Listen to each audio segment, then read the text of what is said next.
Good evening and welcome to this year in review. Tonight we will be looking back at what we consider to be some of the bigger events in the first 6 months of 2001. So please stay tuned. We will begin our look back at the first part of 2001 following this. The BBS employees, along with the Board of Directors and the volunteers, would like to wish you and yours a Merry Christmas and a safe, healthy, and prosperous New Year. We begin our look back with this story. On January the 14th, we told you about Mr. John Effort's visit. On Thursday, January the 4th, Burgeo welcomed Mr. John Effort to town. Mr. John Effort was in town for a meeting to express his views as to why he would be the best candidate for the upcoming Liberal Leadership Convention and to recruit some delegates. Approximately 100 people turned out to listen to what Mr. Effort had to say. Alistair Ann introduced Mr. Effort. Mr. Effort then went on to tell a little bit about his background. The floor was open for questions, during which time he made a commitment that if he became leader of the Liberal Party and the next Premier, he would do everything in his power to help get the plant in Burgeo open. Mr. Effort concluded the meeting by saying that if he was elected as leader of the Liberal Party and became the next Premier, he would come back to Burgeo next year in January 2002 to take a look back on this year. He also reminded the members at the meeting who were registered Liberals to get out and vote on January the 11th. January was the beginning of the end of the A.J. Matthews Elementary School. On Wednesday of this week, work began again on the dismantling of the A.J. Matthews Elementary School. Work started at the school site on January the 5th. Some of the siding on the primary section and the elementary section was removed. Some floor tiles were removed as well as the light fixtures. On Wednesday, January the 10th, work was stopped at the site. Apparently a meeting was supposed to have taken place with the school board, the construction company, the contractor, and the engineer to decide on a work plan and to get the proper permits for the job. On Friday, January the 12th, the meeting took place, and on Monday of this week, work resumed at the site again. 4 or 5 men have been hired to take off the remaining siding and to remove the windows. There are 2 workers inside the building removing the asbestos from the furnace room and some asbestos floor tiles. All the ceiling tiles have been removed. All the siding, windows, and asbestos items will be taken away to be disposed of in the proper manner. By Thursday of this week, all the asbestos should be removed from the building. The elementary part of the building will be demolished first. Both buildings are expected to be gone by the first week in February. Monday, January 23rd, demolition of the A.J. Matthews Elementary School began. Parsons Construction began demolition of the school from the inside out. They thought that if they pulled the walls down on the inside, the roof would collapse on itself. After several attempts, they realized that this idea wasn't working like they had hoped, so they put this machine to work.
This month, the construction company informed the community to stay away from the site, but they must have had a change of heart because on Tuesday of this week, some residents were at the site helping themselves to some of the material.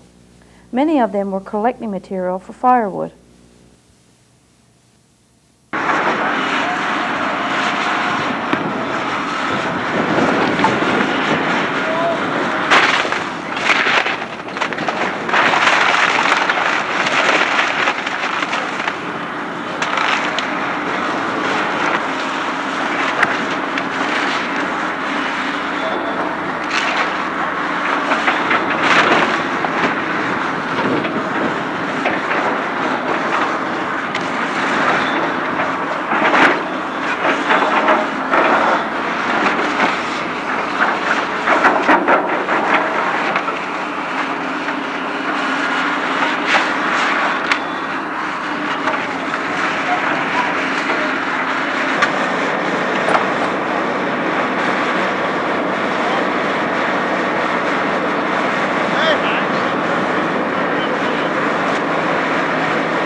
We were at the site again on Tuesday when the last remaining wall of the upper floor was torn down.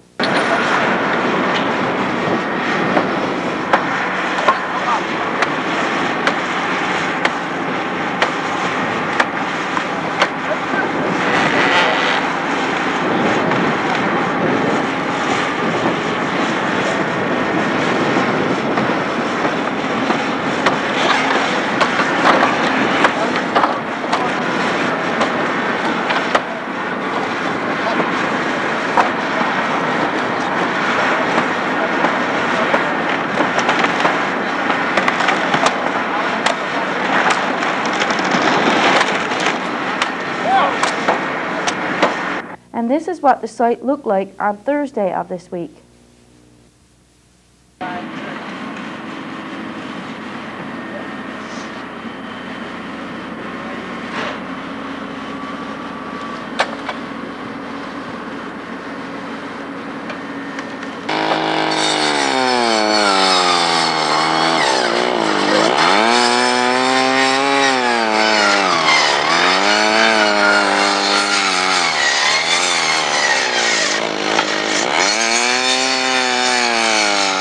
The completion of the demolition of both parts of the school has been moved up to the second week in February.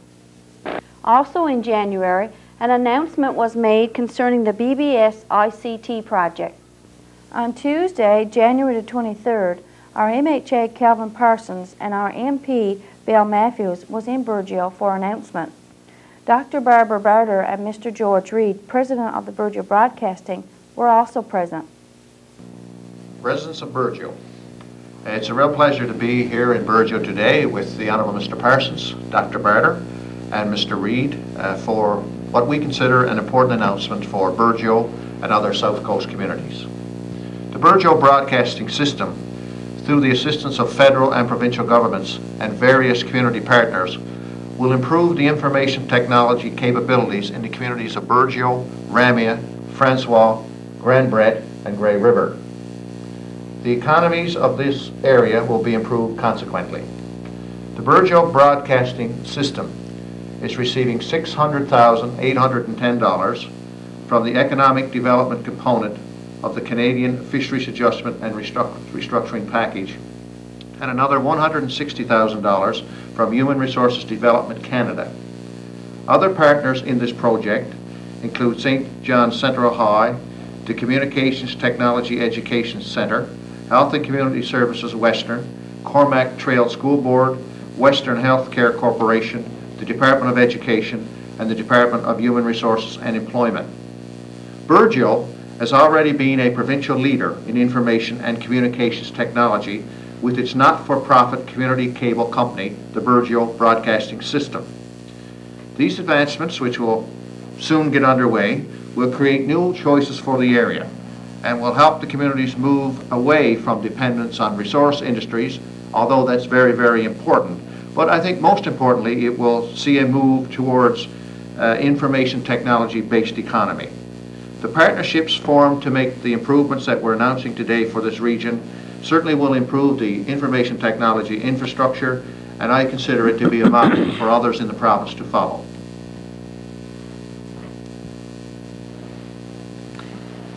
Thank you, Bill. As MHA for the area, I would again like to have a few words about this most important announcement. The key word probably is partnership.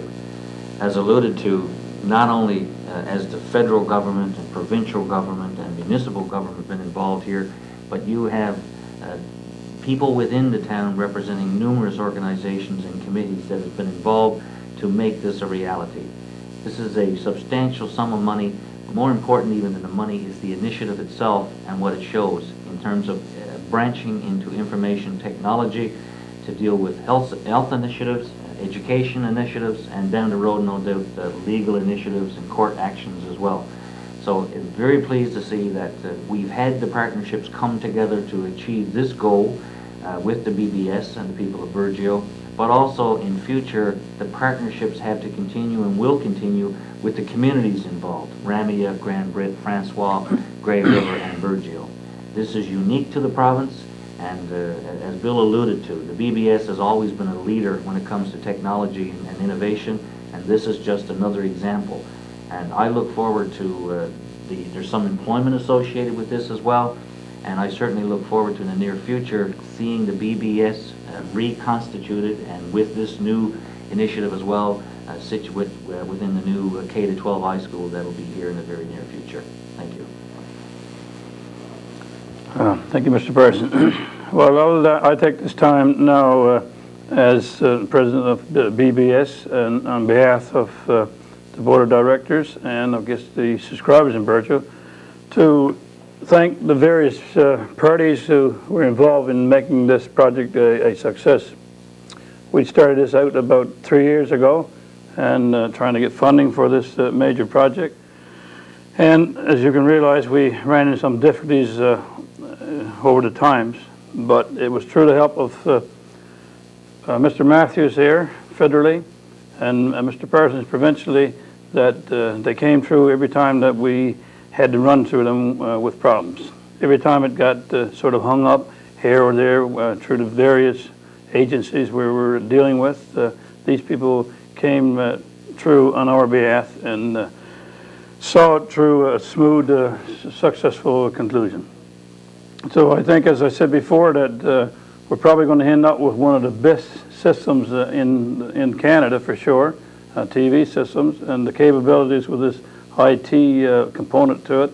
I hope that it'll help these communities that we've just listed there to join probably the electronic age for sure. Now, I would be remiss if I didn't thank Dr. Berder here for the work that she has put into this project. And I got no doubts when I say that the project itself would not have come to a successful conclusion if it wasn't for her long hours of input. And I want to thank her now personally. Thank you very much, Barb, for all these hours of work. So I hope in the very near future you'll see much improvement in your TV reception and hopefully a few new channels as time goes on. Thank you. Thank you, George. I, as well as chair of the implementation committee, would certainly like to thank Mr. Matthews and Mr. Parsons. Mr. Parsons actually got us our meeting with 6 ministers in one room in St. John's to do the proposal presentation, which we greatly appreciated, and it was from there that we stemmed some wonderful partnerships, and Mr. Matthews as well for his input when we were working with ACOA and HRDC. They've certainly given a lot of support to this project, and I would like to say thank you on behalf of the committee. Besides that, it is, I think, for a $1.2 million project is very exciting. The idea of connecting the Southwest Coast, particularly our 5 communities in this area, and to be able to experiment with using telehealth and enhanced education, and then looking at local economic development and different ways to look at business. It is new. It is innovative, and I look forward to working with both the implementation committee and our 2 new employees who should be on stream hopefully by the 1st of February to make this project a success. Thank you to everyone in the community who has supported us, and also to all of the agencies and partners in health and education that have supported us as well, including all 5 towns whose town councils and other organizations have written in support. Thank you very much. Thank you very much. Speaks for your support. Congratulations, George. Thank you very much. Thank you very much. Thanks for the input. Thank you. Thanks, George. In February, the town organized a demonstration concerning the fish plant. This week, our town came together for another demonstration. On Tuesday, February the 20th, our MHA, Calvin Parsons, along with the Minister of Municipal Affairs, Oliver Langdon, and the Minister of Fisheries, Jerry Reed, were scheduled to meet with the Town Council to discuss the fish plant situation and to bring the new ministers up to date on what has taken place over the past number of years. A large crowd gathered outside the town office to show their support to the town and to show the government they are quite dissatisfied with the way that they have been treated with regard to the crab quotas. Many of the people had signs to show how they felt about the situation.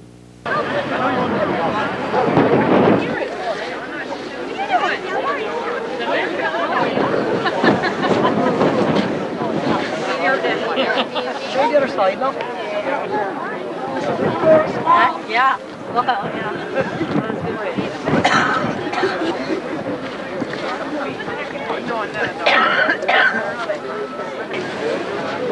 Stands alone, man. That one over there. Look there what we got here, look it, look. At the end, huh? They don't cut that thing too or you get on it too. You know, isn't that nice, buddy?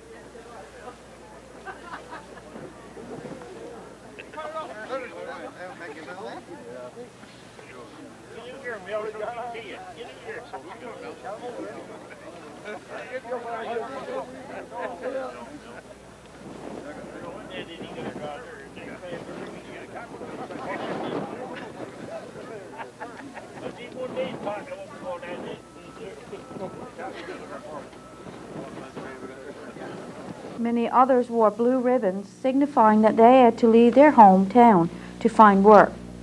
Others carried poles with blue ribbons attached to signify members of their family that are presently working out of their hometown. Many of our high school students decided to join in the demonstration. The meetings were scheduled to begin at 9 a.m. However, it was delayed 30 minutes because of flights out of St. John's were delayed. The government officials left Stephenville at approximately 10 a.m. Shortly after that, the mayor received a call that due to the severe weather conditions and zero visibility, the helicopter had to turn back. A very disappointed Mayor Ann informed the crowd. Can you hear me? Yeah, we just had a call from Universal Helicopters. They could only get as far as Lloyd's River. They had to turn around and go back. I'm very disappointed, and I'm sure you are too. I want to thank every one of you for turning up. I don't know when they'll be coming back again or if they will be. Save your ribbons, save your signs, and if they come back, no matter when, supposing if it's June, well, we'll try to still put off the same demonstration. But I'm very disappointed, and I'm sure you are, but I guess the elements of the weather is nothing we can do about. They wouldn't have made it by car, and they didn't make it by helicopter. So I'll put something on the television later on the day once I know if they'll be rescheduling or when they'll be coming back in again. So thank you very much. The meeting was rescheduled for Wednesday, February 28, weather permitting. March brought another town demonstration, this time with some success. On Wednesday of this week, the demonstration went ahead as planned. At approximately 10:45 a.m., the residents started to gather at the town hall to show their support for our town council as they went into meetings with government officials. This time, the waiting paid off. Most of the students from both schools decided to come along and add their support with the rest of the town. Many of the elementary school students carried their own signs. Most of the signs echoed the same thoughts as most of the adults.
The elementary school teachers decided to take their students back to school because of the cold temperatures, but not before they put their signs in the snowbank.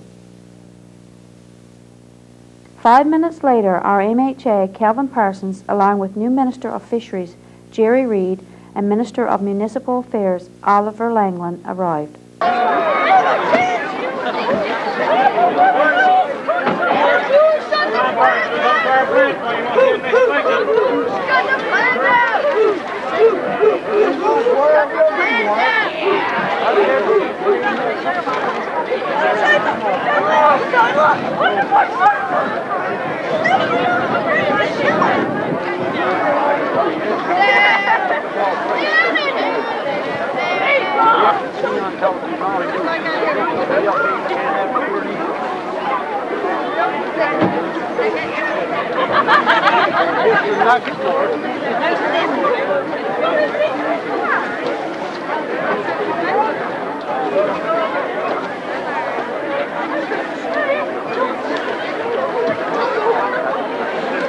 They spoke to the crowd before going into their meetings.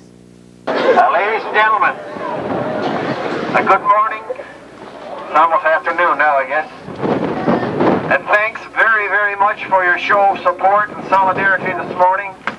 It does us all good. That's your local politicians, that's the town council, and those who've come in this morning as we go about to once again try to reactivate our plant and come up with some ideas. I thank you very, very much.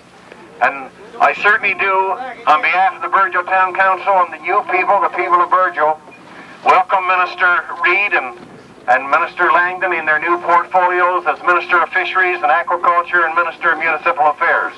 And I also thank our own Minister, Minister Parsons, who arranged that they would visit our town early in their new tenure. So I would like for you all to give them a nice big hurrah of welcome. I think the message which you want to pass on here today has been passed on. The best ones are over there, which the children which lift have put in the snowbank for them. I think it says it all. And I want to ask you now to give me and pass on to them what you want.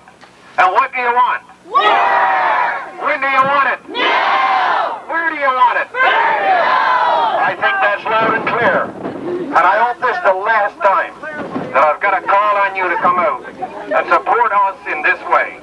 Let's hope that this is the last time and that something good will come out of this. And I want to explain to some of them that the ribbons you see here today are being carried by those who've got people gone away to get to work, or else they're representative of those who have had to go away and have come back. One person told me this morning he had, I don't know how many ribbons on his pole. He said, I got those many here now. That's for the number of times I've got to go away before I reach my retirement. Hopefully that this can be turned around and our town will once again, and I don't want to use that phrase that Mr. Pickford used, but I think we all know it, that the sun will shine again. Thank you.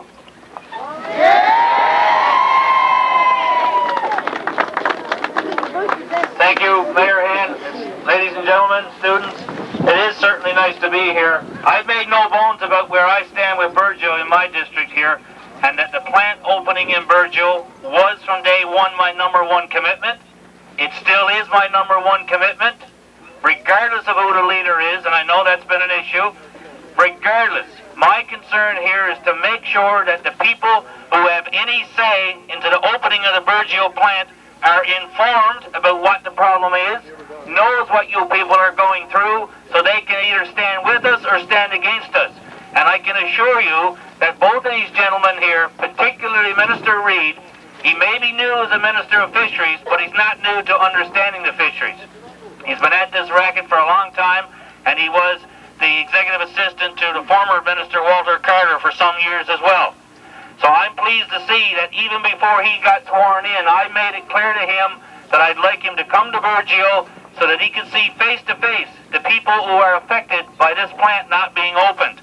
So he can have an appreciation of it firsthand with his own eyes, and I want his full backing and support in whatever we have to do to get this plant open again.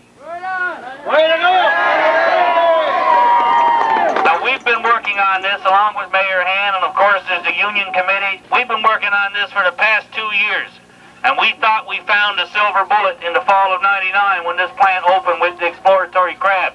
But unfortunately that bullet didn't take us where we need to go. So I'm not a quitter. I don't intend to quit, and whoever we've got to touch to make sure that this happens, we're going to touch. I know the Glen Anns of the world who go off to work in fish plants and PEI, and the people here who go to pick apples. Well, that's just not good enough. And don't any of you think for a moment that I think it's good enough, because it's not. And as I say, I have one job, one priority in this job is to get that plant open. And I'll do and talk to and twist whatever arms it takes to do that.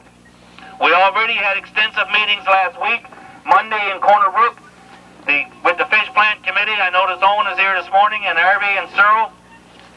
We had meetings last week. There will be no doubt further meetings and follow-up from that one. And Mayor Han here as well is also involved in continuing to promote the cause of Burgeo. He's going to be leaving here to go to a fisheries forum this weekend in Gander to promote it again with the Federation of Municipalities.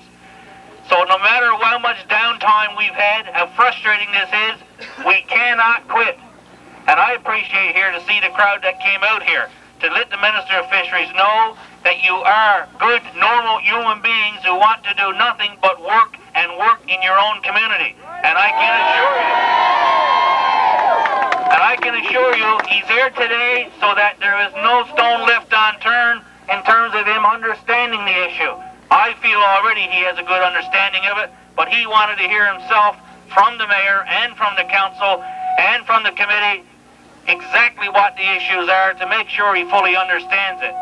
And I have no doubt that when this meetings are over today, he will be fully informed and he will be a supporter of whatever we have to do.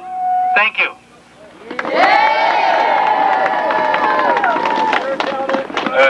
Thank you, Calvin. Mayor, councillors, ladies and gentlemen, students, I'm happy that you came out here today, and I'm also happy to be here. Just prior to being sworn in at Government House 2 weeks ago, Calvin asked me if I would come to Burgeo and meet with the Action Committee and the Council here, and I agreed even before I was sworn in. The first thing that I said when being interviewed by the Fisheries broadcast 5 minutes after I was sworn in, that I was going to go to Burgeo and Ramia. Unfortunately, we couldn't get here last week, but I gave the commitment that I would come, and this is the first meeting that I've held since becoming Minister of Fisheries. I haven't even been back to my own district for meetings since I was sworn in. As Calvin said, I'm new to the position, but I'm not really new to the department. I worked there from 1989 until 1996, and as you know, what happened during that time is the reason we're here today. The fishery closed in 1992, and this plant has seen very little work since then. I have 3 in my own district in the same situation. Now, some of the factors involved here are somewhat beyond control of the provincial government, and what I mean by that is the quotas that would be needed, or that would certainly help to get this plant open. We're talking about shrimp and crab from the offshore. I'm going to be meeting with the federal minister in the next few weeks, and I will certainly bring this plant and the one in Ramio, your concerns over these 2 plants, to Mr. Dollywall when I meet with him. I'm here today to listen to the mayor and the committees here to see what you have to say, and I can only give you one commitment, ladies and gentlemen, and that is that I will do everything in my power to ensure that your fish plant is opened, and open as soon as possible.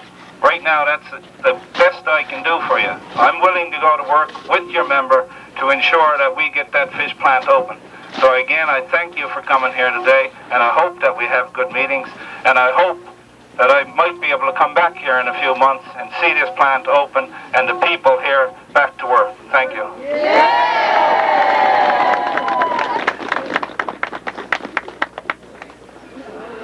Thank you very much. Thank you. Give him the best shot, boys. Give him the best shot. Also in March, Richard Strickland experienced a bit of trouble when his boat sank. On Wednesday, several residents contacted our office to inform us about a boat that had sank at the Fisherman's Wharf. It appears this unfortunate incident happened sometime during Tuesday night. The boat belongs to Mr. Richard Strickland. This is his old boat, and most of the fishing equipment was removed. Most of the gentlemen at the wharf agreed that a pipe must have come off of the boat for such a thing to have happened, but it has not been confirmed. Mr. Strickland was out of town when this occurred. We spoke to Mrs. Christine Strickland on Thursday, and as of then the boat hadn't been brought up, and they hoped to get her brought up sometime during the day to find out what caused the boat to sink.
Someone spotted a patched fox.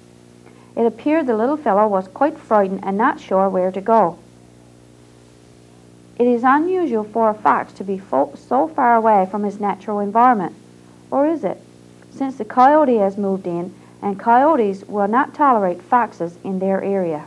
We have a few shots of the boat being hauled up, but as you can see, it took quite a bit of time.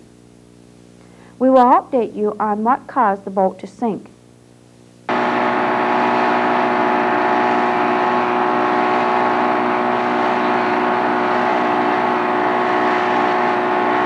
Stay tuned for more of This Year in Review coming up after this. As you visit with your family and friends this holiday season, please keep in mind a designated driver. Arrive alive. Don't drink and drive. The officers of the RCSCC Bob Bartlett Corps were quite surprised when the Sea Cadets won the first aid competition. On March the 9th, 4 cadets from RCSCC Bob Bartlett traveled to Gander for the first annual Tri-Science First Aid Competition. They brought home the cup for the best overall performance.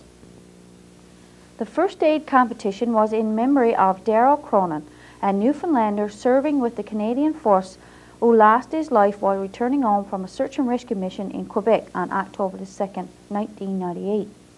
The event also recognizes the sacrifice of the 5 other members of the crew who perished when their Labrador helicopter crashed. The tournament consists of a written exam, a practical scenario where the cadets receive an opportunity to use their first aid skills in a simulated emergency.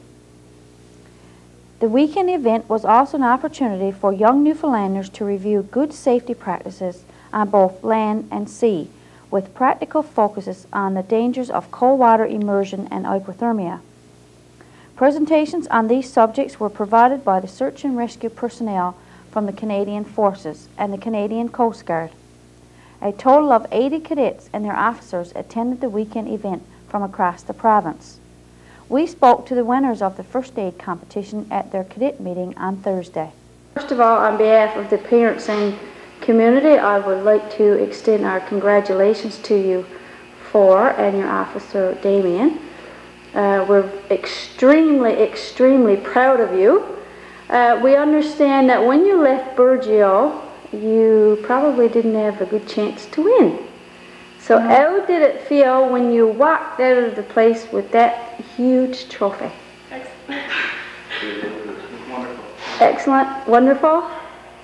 Probably no words can describe how you felt. So what were some of the things you had to do? I know Scott had to, you all did the written part? Yes. Okay. And Scott got the IS mark on that, right? Yes, I did. Okay. And you got a survival kit for that, right? Yes, I did. So Scott, what was in the survival kit? Everything you could possibly need in the outdoors. Okay. Like, for example? There was magnesium sulfides, there were matches, water vegetables, dressings, process.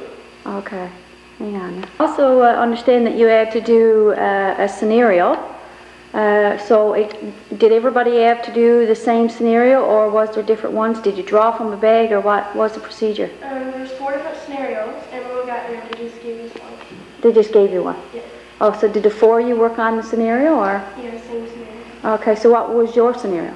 There was a hiker at Grossmont Park, and they fell down a steep cliff at 10 feet, and they were lying on the ground.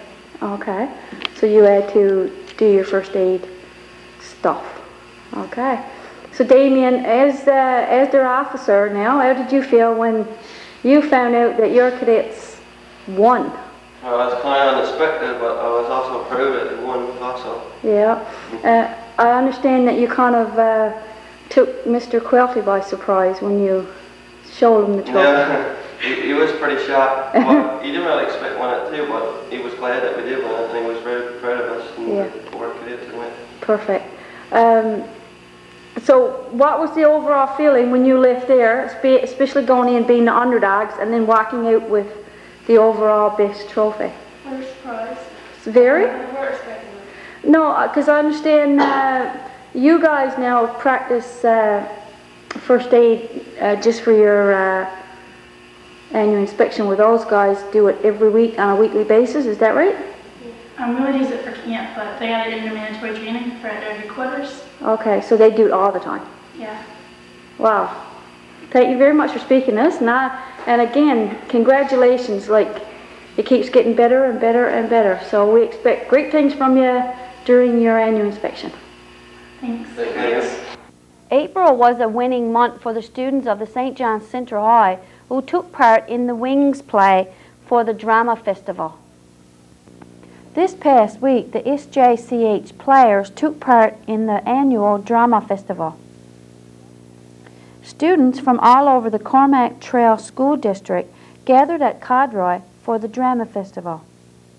The SJCH school players presented their play entitled Wings.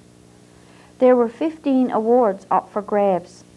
Our students brought home 7 of these 15 awards. 3 students were awarded an Outstanding Performance Certificate: Rebecca Young, Ingrid Strickland, and Mark Rose. Joey Windsor and Jennifer Rhymes were awarded the Best Lighting and Best Effects. Mr. Kevin Dunphy was awarded the Best Director, and the play received the Best Set Award. We congratulate Mr. Dunphy and the SJCH players for their outstanding performances.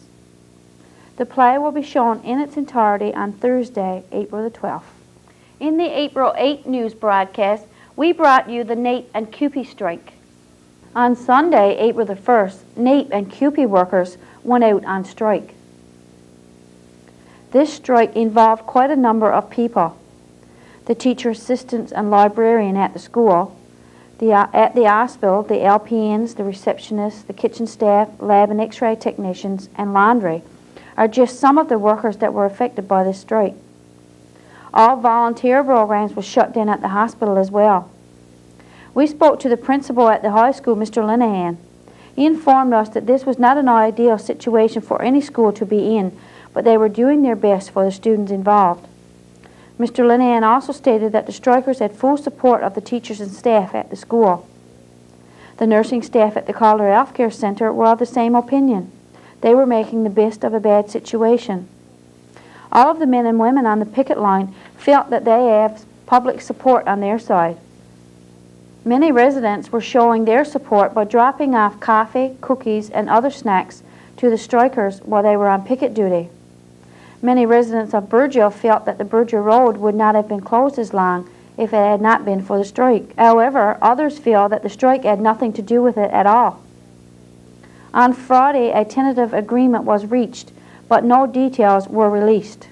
The first ever plebiscite in the estuary of Burgeo took place in April. On Tuesday of this week, the town held a plebiscite regarding the arena for Burgeo. We don't think the results were a surprise. The results of the votes were as follows. 387 no, yes 170. There were 560 voters and 3 ballots were rejected. As far as the town council is concerned, the town will not be involved in the arena question anymore. As far as the Recreation Commission is concerned, we will have to wait until after their meeting to find out what decisions they have made with regards to the arena. We will keep you updated. May brought a cruise ship to Burgeo. Tuesday of this week, a cruise ship visited Burgeo. The cruise ship Le Levant sailed into Burgeo on Tuesday, May the 22nd, from St. Pierre. Due to some safety issues, the skipper decided to moor just off Boar Island. The 48 passengers were brought to shore by a smaller launch boat.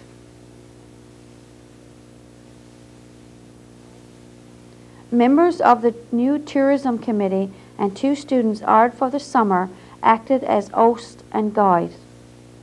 There were 3 groups. The passengers were from St. Pierre, the Avignon Peninsula, and France. There were representatives from a number of tourism groups. For example, the president of Hospitality Newfoundland and Labrador and tour assistants from around the province. There was also a journalist and a cruise line attendant. Each group had a chance to visit the town hall for a short presentation. At the museum, our visitors saw a little of our past and our heritage. The next stop was Maiden Tea Hill. Here they took pictures and admired the view. The greenhouse was the next stop. Here the coastal growers gave them a look at this awesome project. An harvest is expected any day now. The Sandbanks Park was the last stop. Because of time restrictions, the visitor were only given a quick glimpse of what our park had to offer. They were also treated to a mug up. Then it was back to the Coast Guard wharf to be taken back to the ship. This visit was a pilot cruise to determine if it is feasible for other cruise ships to come to Burgeo. After leaving Burgeo, their next stop was an overnight stay at Francois. Some members of the group had visited Burgeo previously. One lady had attended the Sand and Sea Festival a few years ago. Another gentleman was a fishery officer stationed here back in the 1960s. The other gentleman was here partridge hunting in Rocky Ridges area. Most of the group agreed the next time a tour group comes, take them to Sandbanks first so they can walk and enjoy the beaches. The group was very appreciative of the tour around our community and seemed to enjoy it. June saw another first for Burgeo. Some of our students took part in Take Your Kids to Work Day at Stephenville.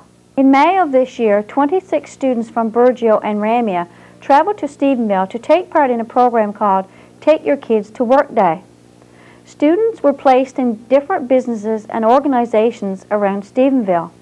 Here are some of our students talking about the program. Okay, guys. Okay, so no quick one. Everybody hungry? Here's my kids. There we go. Hi guys. Hi. Hi, so you guys are here at the Family Resource Center. What are your names? Carrie Lynn and Ingrid. So what do you think of Take Our Kids to Work? Oh, I think it's wonderful. It's a really nice program. It gives us good experience and idea of what we want to do in life. Okay, so what's some of the stuff that you guys have been doing since you've been here today? We colored some bears and we've played with the kids a bit and helped them with their crafts and just socialized a little bit, playing some games and stuff. So do you guys think that this type of program is something that'll help you guys decide maybe what you want to do with your future? Definitely, yeah. It's like dealing with kids. I know it's for that. Like me, I love dealing with more kids when I get older and stuff too. I think it's a wonderful program. So what would be your favorite thing that you guys are taking away with you today? Just the fact that we were like with kids all day and just like knowing that they enjoyed it. You know, they enjoyed playing little games and pretend and stuff like that. So just glad that, you know, we were able to help them. It was a fun one. Okay, thank you. Thank you.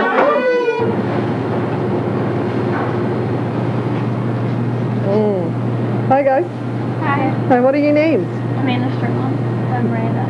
So how are you guys doing today? Great. So you guys are here at Danny's Bakery in Stephenville, and you got some really delicious looking snowballs there. You're taking part in Take Our Kids to Work Day. So tell me a little bit about how you feel about the program. I think it's pretty good.